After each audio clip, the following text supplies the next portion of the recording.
Good morning, fourth grade. I thought I'd get a jump on reading today. It's so pretty outside. So, chapter 5. Remember, we're going to find out what it's like to live inside of a theme park. I'm sure a lot of people think it would be cool to live inside a theme park.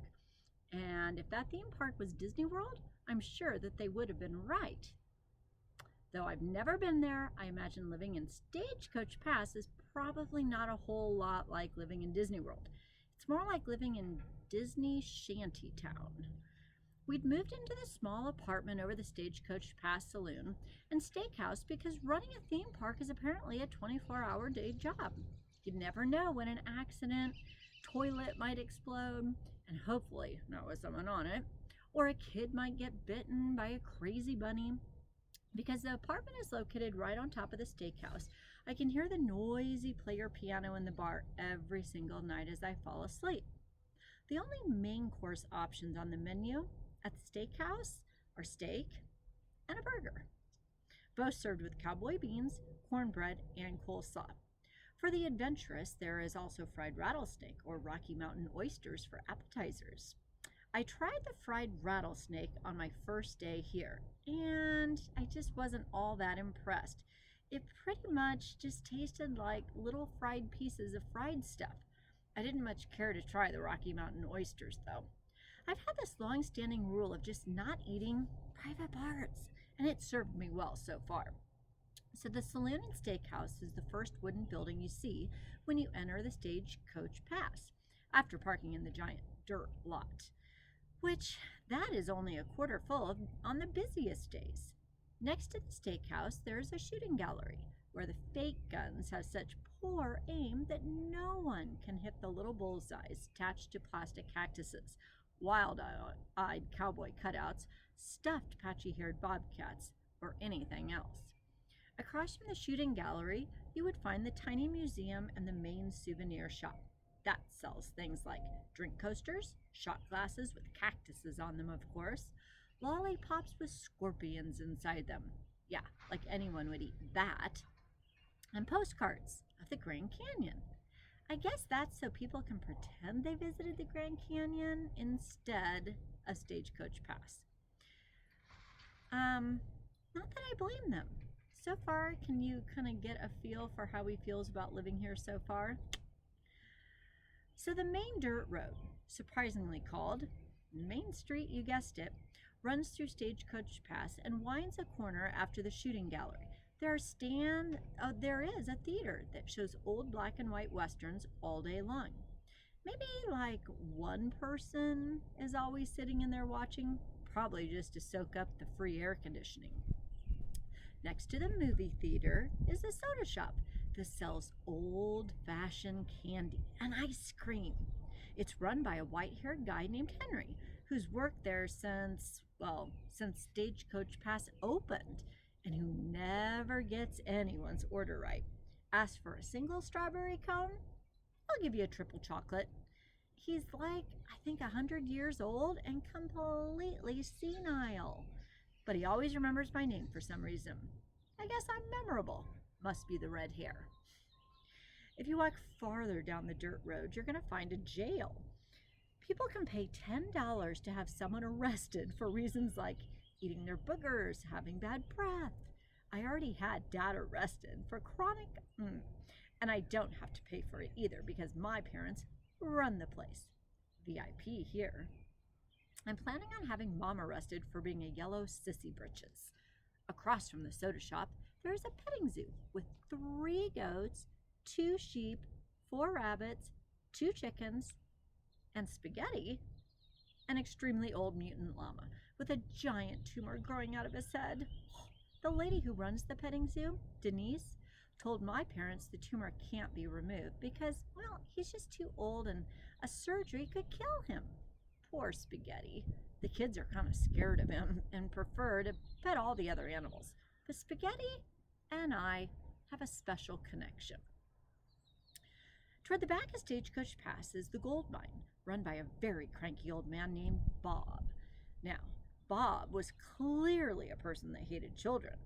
When they ask him if the gold is real, he's supposed to tell them, it's real Stagecoach Pass gold. with some cheesy southern accent. Instead, he usually says in a very mean sounding Philadelphia accent, "It's real gold spray painted rocks, genius." Or he might say, "If it was real, do you think I'd be here letting you dig it up?" Or simply, "Just shut your pie hole." He's a naughty guy.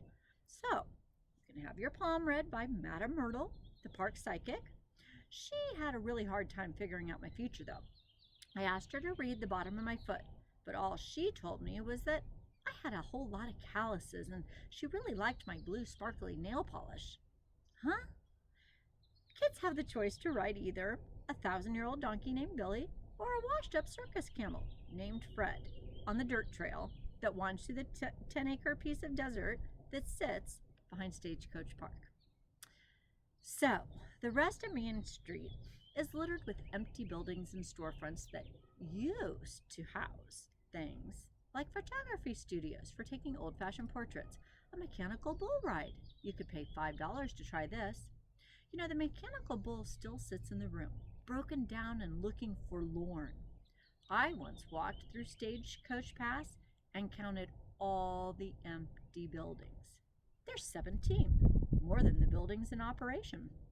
When Stagecoach Pass opened 60 years ago, it was probably quite the tourist attraction, you know, sitting way out in the middle of the desert.